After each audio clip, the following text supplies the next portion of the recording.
This video will explain how to amend what is visible to a patient in their online record. It will cover how to hide certain entries in their record, how to reinstate these hidden entries, and also how to preview what the patient will see on their online services.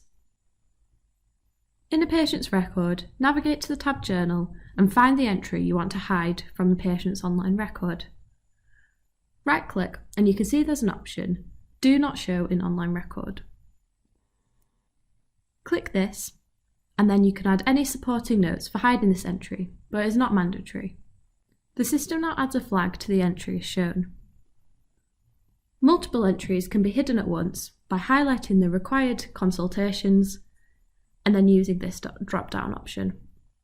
If you wanted to return a hidden entry to now be visible in the online record, right-clicking gives you the option to show in the online record.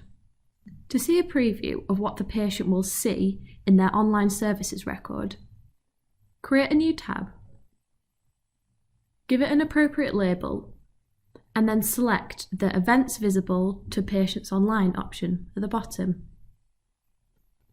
Viewing this tab does not show any entries with the flag Do Not Show in the online record.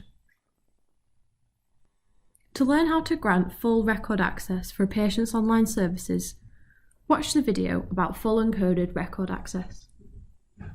Thanks for watching.